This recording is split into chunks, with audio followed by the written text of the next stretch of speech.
Hello friends, welcome back to your channel. बहुत ही important video उन सभी बच्चों के लिए लेके आए हैं जो कि बीएससी नर्सिंग करना चाहते हैं मिलिट्री नर्सिंग सर्विसेज एमएनएस 2022 में। तो क्या उनके फिजिकल और मेडिकल टेस्ट होते हैं, क्या फिजिकल और मेडिकल स्टैंडर्ड्स होते हैं, इस वीडियो में हम पूरा कवर करेंगे। क्या आईसाइट की कंडीशन होनी चाहिए, क्या ईयर्स, आर्म्स, लेग्स, टूथ की कंडीशन होनी चाहिए, क्या हाइट होना चाहिए, क्या मेडिकल हिस्ट्री होना चाहिए। तो बने रहिए हमारे इस वीडियो के साथ और हमारे चैनल को सब्सक्राइब कर लिए, क्योंकि अब हम इसकी प्रिपरेशन भी स्टार्ट करने जा रहे हैं। क्या इंटेलिजेंस के क्वेश्चन, क्या अवेयरनेस के क्वेश्चन और कैसे इंग्लिश आती है, क्या पीसीबी आपको कवर करना है, ये सब हम पूरा प्रिपरेशन आपको कराएंगे मिलिट्री नर्सिंग सर्विसेज का। और आज की वीडियो में स्पेसिफिकली हम डील करेंगे कि आपका फिजिकल और मेडिकल स्टैंडर्ड क्या होना चाहिए अगर आप क्वालिफाई करना चाहते हैं बीएससी नर्सिंग में, एमएनएस में।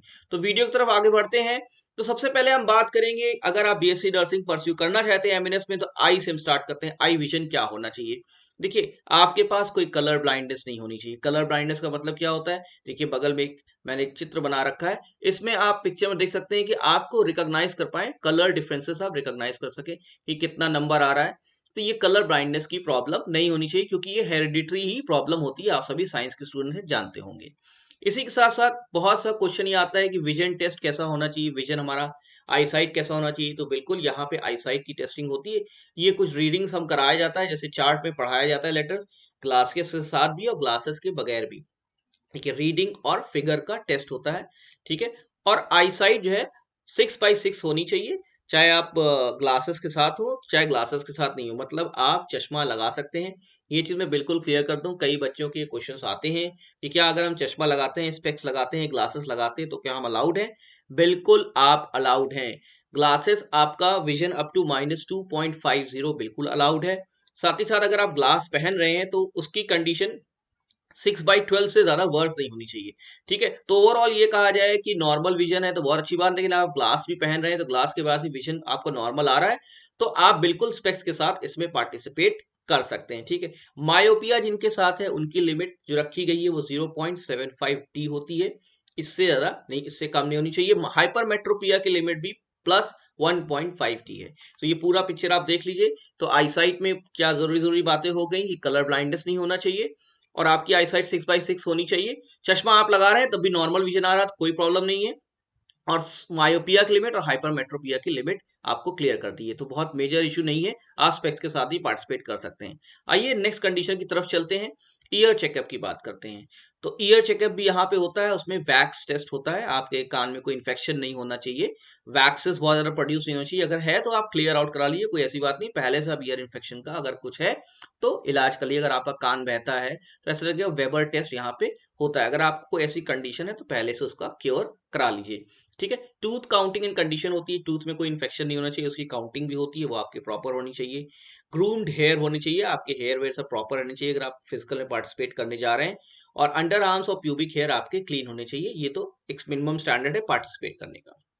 आर्म्स की बात कर लेते हैं, हाथ के साथ कुछ कंडीशंस हैं। नॉर्मल कंडीशन होनी चाहिए, हैंड अलाइनमेंट जो होता है नॉर्मल होना चाहिए। अब देखिए मैंने एक फिगर बना रखा है बगल में, इसमें आप देख रहे हैं एक दो तरीके की चीजें हैं, नॉर्मल दिख रहा है और दो कंडीशन दिख रही है, क्यूबिटस वैल्गस एंड क्यूबिटस वारस। ठीक है, तो 15 डिग्री तक यहाँ तक अलाउड है, यहाँ पे क्यूबिटस वैल्गस नहीं होना चाहिए, ना ही वर्गस होना चाहिए। तो देखिए यहाँ पे 15 डिग्री, आप इस फिगर से समझ जाएंगे जब आप हाथ स्ट्रेट करेंगे तो आपका 15 डिग्री से ज्यादा आउटसाइड टर्न और इनसाइड टर्न नहीं होना चाहिए। ये आर्म्स की फिटनेस का टेस्ट है और अगर आप इसे क्वालिफाई नहीं करते तो आपको अलाउ नहीं किया जाएगा। नॉर्मली कंडीशन होती नहीं है, अगर होती है भी है तो आप इसको एक्सरसाइजेस से थोड़ा बहुत मैनेज कर सकते हैं। ओके, लेग्स फिटनेस की बात करें, लेग्स की बात करें तो नो फ्लैट और हॉलो फुट, फ्लैट फुटेड नहीं होना चाहिए। देखिए जो फिगर है यहाँ पे फ्लैट फुट है और ये आपका फिगर जो है ये हॉलो फुट है, ये हॉलो वाली कंडीशन है, तो ये वाली कंडीशन दोनों नहीं होनी चाहिए। नॉर्मल फ्लैट फुट या नॉर्मल फुट होना चाहिए, फ्लैट फुट और हॉलो फुट नहीं होना चाहिए। बो लेग्स नहीं होनी चाहिए, देखिए ये बो लेग्स है, मतलब जैसे तीर कमान की तरह ये बाहर की तरफ निकले हुए घुटने नहीं होने चाहिए। नॉक नीज भी नहीं चाहिए, मैंने एक फिगर बना रखा है, देखिए नॉक नीज दोनों घुटने आपस में जुड़े भी नहीं होने चाहिए। अब इंपॉर्टेंट चीज ये है कि अगर आप इन सोल का यूज करते हैं, मतलब सोल्स का यूज करते हैं, तो आप फ्लैट फुट और हॉलो फुट की कंडीशन सही भी कर सकते हैं और एक्सरसाइजेस आप प्रॉपर करते हैं और कुछ स्पेसिफिक कंडीशंस आप फॉलो करते हैं, लेटने में पिलो लगाते हैं पैरों के बीच में, तो आप अगर डॉक्टर से प्रॉपरली कंसल्ट करेंगे तो ये बो बो लेग्स और नॉक डी सी कंडीशन, हॉलो फुट और फ्लैट फुट की कंडीशन आप कुछ हद तक बहुत इंप्रूव भी कर सकते हैं और आप पार्टिसिपेट कर सकते हैं। आप अभी से ये मत सोच लीजिएगा मेरा नहीं होगा, एक माइनर कंडीशन पे आप उसको इम्प्रूव कर सकते हैं with proper exercise and proper conditions and insole produce. ठीक है, अगर हम आगे बात करें तो इसके साथ साथ यहाँ पे जेनाइटल एग्जामिनेशन होते हैं, लड़कियों के लिए एग्जामिनेशन है, उनके सारे जेनाइटल टेस्ट होते हैं। कोई रिप्रोडक्टिव इन्फेक्शन नहीं होने चाहिए, ये ओवेरियन सिस्ट है या कोई रिप्रोडक्टिव प्रॉब्लम चली आ रही है, तो ये सब तो नॉर्मल टेस्ट है, ये होते हैं, बहुत टफ टेस्ट नहीं होते।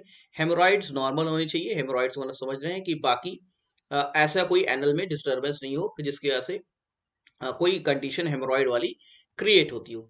ठीक है, साथ ही साथ जब आप टेस्ट देने जाएंगे तो वहां पे आपका अल्ट्रासाउंड भी होगा, एक्सरे भी होगा, ब्लड टेस्ट और यूरिन टेस्ट होता है। तो आपको इसमें घबराना नहीं, देखिए मेडिकल चेकअप्स है, ये नॉर्मल मेडिकल चेकअप्स है, तो आप लोग सभी यंग हैं तो आपको इसमें घबराना नहीं चाहिए।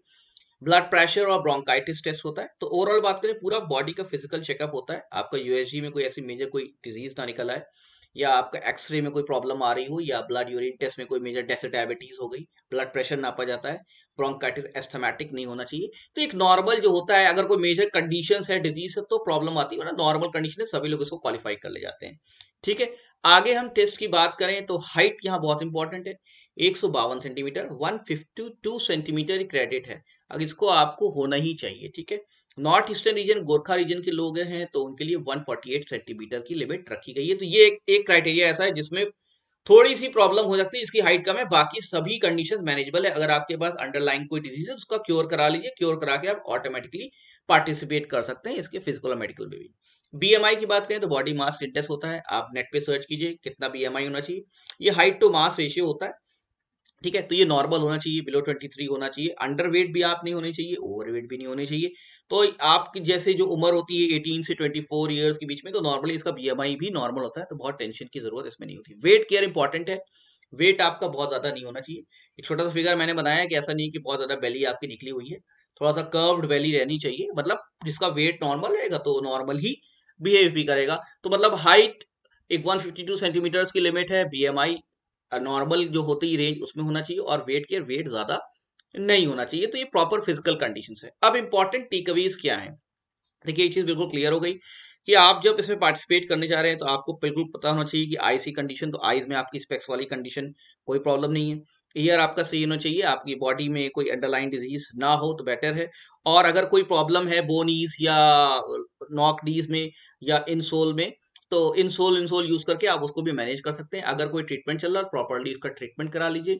ठीक है, हाइट आपकी मेजर इशू है, हाइट आपकी 152 सेंटीमीटर होनी चाहिए, नॉट रिसेंटली 148 सेंटीमीटर। अब इंपॉर्टेंट टेकअवेज क्या है, अगर आप इसकी तैयारी कर रहे हैं तो नेचुरल बात है आप क्वालिफाई करेंगे इस एग्जामिनेशन क्वालिफाई करने के लिए आप इंटरव्यू में जाएंगे।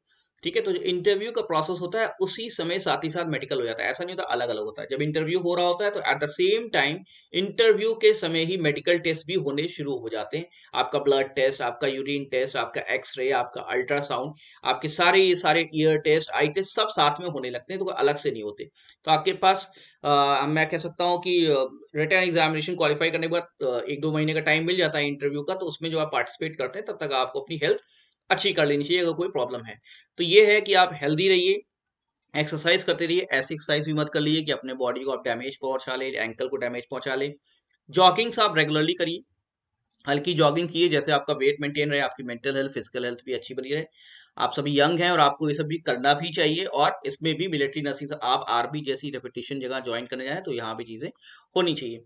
वाटर, पानी खूब पीजिए, हाइड्रेटेड रहेंगे, आपकी फिजिकल कंडीशन मेंटल कंडीशन दोनों अच्छी रहेगी, और जो भी अंडरलाइंग डिजीजेस होती हैं खासतौर पर रिप्रोडक्टिव और जेनाइटल, ये काफी हद तक क्योर हो जाती हैं अगर आप अच्छे से हाइड्रेटेड रहते हैं। रिप्रोडक्टिव डिजीजेस में और इंट्रायूटरी डिजीजेस में बहुत कहा जाता है कि हाइड्रेटेड रहना चाहिए। वैसे भी ब्लड है और यूरिन टेस्ट है, इन सब में अगर आप प्रॉपरली हाइड्रेटेड रहते हैं तो आपके रिजल्ट्स भी बहुत ही नॉर्मल रहते हैं। बैलेंस डाइट आपको लेना स्टार्ट करना चाहिए, ओवर वेटिंग ना कीजिए, अंडर वेटिंग ना कीजिए। बैलेंस डाइट में मतलब सभी कुछ आपको रेगुलरली सीरियल्स भी लेने हैं, पल्सेस भी लेने हैं। नॉन वेजिटेरियन नॉन वेज की आप डाइट ले सकते हैं, वेजिटेरियन तो वेजिटेरियन बहुत आराम से आप बैलेंस डाइट ले सकते हैं। तो इंपॉर्टेंट टेकअवेज मेरे इस वीडियो के ये हैं कि अगर आप तैयारी कर रहे हैं तो ये फिजिकल और मेडिकल स्टैंडर्ड्स आप देख लीजिए। अगर ऐसी कोई अंडरलाइंग प्रॉब्लम या डिजीज है तो उसका आप क्योर स्टार्ट करा दीजिए, और हाइट का इशू है, अगर हाइट का इशू है तो हाइट तो आप नहीं बढ़ा सकते, लेकिन 152 सेंटीमीटर है मिनिमम, तो आराम से आप पार्टिसिपेट कर सकते हैं। वैसे 152 एक नॉर्मल हाइट आज के दौर में मानी जाती है। तो ये हमारा वीडियो है, इसमें हमने आपको फिजिकल मेडिकल स्टैंडर्ड्स बताए और हम प्रिपरेशन इसकी कराने जा रहे हैं। हमारे चैनल को सब्सक्राइब कर लिए, ऐसी सभी इंपॉर्टेंट इन्फॉर्मेशन हम आपको प्रोवाइड करते रहेंगे। हमारे चैनल के साथ बने रहिए। Thank you very much and best of luck for all your examination and specifically MNS examination 2022।